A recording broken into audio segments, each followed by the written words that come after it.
The areca has held a special place in Indian culture and hospitality since time immemorial. From being a wild crop, it gradually became a commercial crop. In the early 19th century, the areca growers were frustrated with the deceit of traders and middlemen, price fluctuations, transportation burdens, increased taxes and tolls, and other issues. To overcome these challenges, organized areca growers ನಮ್ಮ ಭಾಗದ ಎಲ್ಲ ರೈತರನ್ನ ಅಡಿಕೆ ಬೆಳೆಗಾರರನ್ನ ಸೇರಿಸಿ ಒಂದು ಸಂಘ ಅಂತ ಮಾಡಿ ಆ ಸಂಘಕ್ಕೆ ಡಿಸಿ ಅವ್ರನ್ನೇ ಅಧ್ಯಕ್ಷರನ್ನಾಗಿ ಮಾಡಿದ್ರೆ ಶಾಶ್ವತ ಪರಿಹಾರ ಸಿಗುತ್ತೆ. Under the leadership of Shri Kasaravali Nagabhushan Rao, initiated a revolution in an innovative way known as the Malnad Areca Marketing Cooperative Society Limited, MAMCO's, Shivamogga.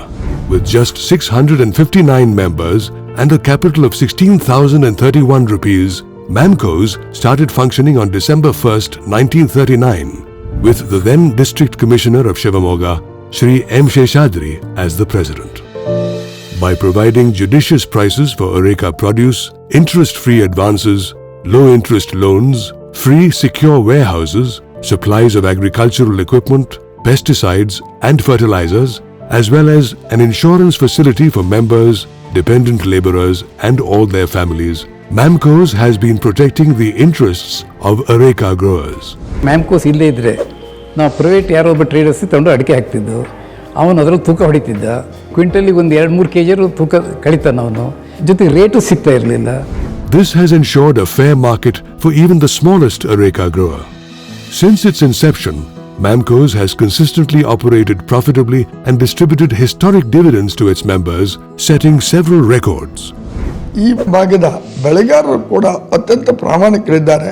ಸುಸ್ತಿ ಬಾಕಿ ಇತ್ಯಾದಿ ಪ್ರಕರಣಗಳು ಇಲ್ಲ. ಹಾಗಾಗಿ ಮ್ಯಾನೇಜ್ಮೆಂಟ್ ಭಾಳ ಸುಸೂತ್ರವಾಗಿ ಮತ್ತು ಅತ್ಯಂತ ಪಾರದರ್ಶಕವಾಗಿ ನಡೆಯೋದಕ್ಕೆ ಸಾಧ್ಯ ಇದೆ.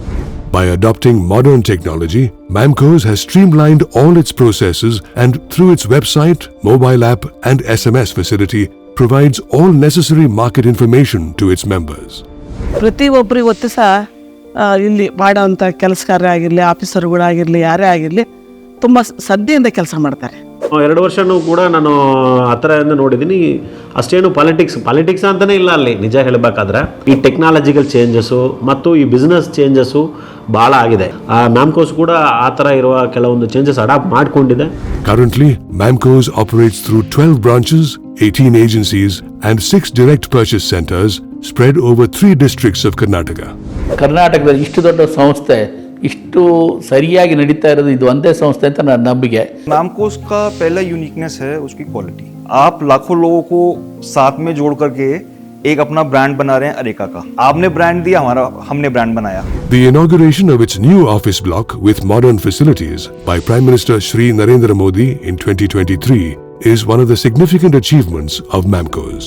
MAMCO's ಯಾವುದೇ ಹೊಸ ಕಾರ್ಯವನ್ನು ಮಾಡುವ ಸಂದರ್ಭದಲ್ಲಿ, ಹೊಸ ನೀತಿ ನಿರೂಪಣೆಯನ್ನು ಮಾಡುವ ಸಂದರ್ಭದಲ್ಲಿ ಅದು ಅಡಿಕೆ ಬೆಳೆಗಾರರಿಗೆ ಎಷ್ಟು ಪ್ರಯೋಜನ ಆಗ್ತದೆ, ರೈತ ಸದಸ್ಯರಿಗೆ ಪ್ರಯೋಜನ ಆಗ್ತಕ್ಕಂಥ ಎಲ್ಲ ಕೆಲಸ ಕಾರ್ಯಗಳನ್ನು ಮಾಡಲಿಕ್ಕೆ ಒಮ್ಮತದ ನಿರ್ಣಯವನ್ನು ಕೊಡ್ತದೆ. Even during any challenges faced by areca growers and also during the adverse decisions of the governments, MAMCO's has always prioritized the interests of areca growers over its profits and actively advocates for areca growers at grassroots level, engaging with both state and central governments and participating in legal proceedings on their behalf. ಕಂಗಾಲಾಗಿ ಹೋಗಿದ್ವಿ ನಾವು ಅಡಿಕೆ ಬೆಳೆಗಾರರು. ನಮ್ಮ ಅಡಿಕೆ ಬೆಲೆ ಎಲ್ಲ ದಿಢೀರ್ನು ಕುಸ್ತೋಗುತ್ತೆ ಅಂತ ಹೇಳಿ ಆ ಸಂದರ್ಭದಲ್ಲಿ ಆಪದ್ ಬಾಂಧವನಾಗಿ MAMCO ಅಡಿಕೆ ಸೊಸೈಟಿ ನೆರವಿಗೆ ಬಂತು. ಹೇಗೆ ಅಂತ ಹೇಳಿದರೆ, ಒಳ್ಳೆಯ ಪ್ರಯೋಗಶಾಲೆಯಲ್ಲಿ ವಿಜ್ಞಾನಿಗಳ ಜೊತೆ ಸಂಪರ್ಕ ಮಾಡಿ ಮತ್ತೆ ಅಡಿಕೆಯ ಗುಣಮಟ್ಟವನ್ನು ಪರೀಕ್ಷೆ ಮಾಡಿ ಹಾನಿಕರ ಅಲ್ಲ ಅಂತಕ್ಕಂಥ ಒಂದು ತೀರ್ಪನ್ನು ಕೂಡ ಪಡೆದಿದೆ. ಸರ್ಕಾರ ಜೊತೆ ಸೆಂಟ್ರಲ್ ಗೌರ್ಮೆಂಟ್ ಜೊತೆಗೆ ಇದನ್ನು ಒಂದು ಡಿಸ್ಕಷನ್ಸ್ ಮಾಡಿ ಕ್ಯಾಂಪ್ಕೋದವ್ರ ಜೊತೆ ಎಲ್ಲ ಸೊಸೈಟಿಗಳನ್ನ ಸೇರಿಸ್ಕೊಂಡು ನಾವು ಸಹ ಸುಪ್ರೀಂ ಕೋರ್ಟ್ ಕೇಸ್ಗಳನ್ನ ಹೋಗಿ ಆವಾಗಲೇ ಫೈಲ್ ಮಾಡಿದ್ದೀವಿ. In addition to ensuring dignity, security and support for areca growers, MAMCO's takes a leadership role in advancing research and scientific practices in areca cultivation. ವಿಜ್ಞಾನಿಗಳು ರೈತರ ತಾಕಿಗಳಿಗೆ ಹೋಗಿಬಿಟ್ಟು ಅದಕ್ಕೆ ಸಲಹೆ ಕೊಡತಕ್ಕಂಥ ಕೆಲಸವನ್ನು ಕೂಡ MAMCO's ಮಾಡ್ತಾ ಇದೆ. In 2024, with 31,165 members and a capital of 8.76 crore rupees, Mamco's turnover stood at 782.43 crore rupees. After distributing a dividend of 10% to shareholders, Mamco's has posted a net profit of 5.25 crore rupees after tax. ಸಿಬ್ಬಂದಿಗಳಿಗೂ ಸಂಸ್ಥೆ ಬಗ್ಗೆ ಒಂಥರ ಭಾವನಾತ್ಮಕವಾದ ಸಂಬಂಧ ಇದೆ. 3,000 ರೂಪಾಯಿಯಿಂದನೂ ಕೂಡ 1,08,000ವರೆಗೂ ಕೂಡ ಅಡಿಕೆ rate ಹೋಗಿರತಕ್ಕಂಥ ದಿನಗಳು ಇಲ್ಲಿ ದಾಖಲಾಗಿದೆ. ಕೊರೋನಾದಂಥ ಸಂದರ್ಭದಲ್ಲೂ ಕೂಡ ಅಡಿಕೆ ಮಾರುಕಟ್ಟೆಯನ್ನು ಅತ್ಯಂತ ಯಶಸ್ವಿಯಾಗಿ ನಿರ್ವಹಿಸಿರ್ತಕ್ಕಂಥದ್ದು ಇದೆಯಲ್ಲ, ಅದು ಬಹಳ ವಿಶಿಷ್ಟ ಮತ್ತು ಅನನ್ಯ.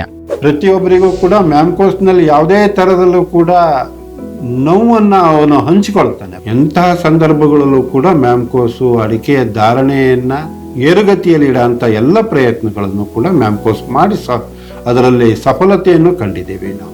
ಜಿಲ್ಲಾಧಿಕಾರಿ ಅಲ್ಲಿ ಅಧ್ಯಕ್ಷರು ಇರ್ತಾರೆ ಅಂತಂದ್ರೆ ಆ ಸಂಸ್ಥೆಗೆ ಲೀಗಲಿ ಒಂದು ಒಳ್ಳೆ ಫೌಂಡೇಶನ್ ಇರ್ತದೆ, ಮತ್ತೆ ಬೆಳೆಗಾರರಿಗೆ ಒಂದು ನಂಬಿಕೆ ಇರ್ತದೆ. ಮತ್ತೆ ಮ್ಯಾಮ್ಕೋಸ್ ಸಂಸ್ಥೆಯ ಕೆಲವೊಂದು ಇನಿಷಿಯೇಟಿವ್ ಇಂದನೂ ಸಹಿತ ಪಾಲಿಸಿ ಲೆವೆಲ್ ಅಲ್ಲಿ ಚೇಂಜಸ್ ಆಗಿರೋದು ಬಹಳ ವರ್ಷದಿಂದ ನಾವು ನಡ್ಕೊಂಡ್ ಬಂದಿರೋದನ್ನ ನೋಡ್ತಾ ಇದೀವಿ. ಎಲ್ಲ ಬೆಳೆಗಾರರಿಂದನೇ ನಾವು ಇಷ್ಟು ಒಳ್ಳೆ ಸಂಸ್ಥೆ ಕಟ್ಟಕ್ಕಾಗಿರೋದು. ನಿಮ್ಮ ಜೊತೆಗೆ ನಾವು ಇರ್ತೀವಿ, ನಮ್ಮ ಜೊತೆಗೆ ನೀವು ಅದೇ ರೀತಿ ಸಹಕಾರ ಕೊಡಿ ಅಂತ ನಾವು ಕೇಳ್ತೀವಿ. The presidency of district commissioners, the guidance of vice presidents and other directors elected by the Areca growers, the efficiency of the secretaries and the managing directors, and the commitment of the officers and staff are scripting the Mamco's success story. Today, the Malnad Areca Marketing Cooperative Society Limited finds contentment in the prosperity of Areca growers, and it is rightly termed as Mamco's a life spring for Areca growers.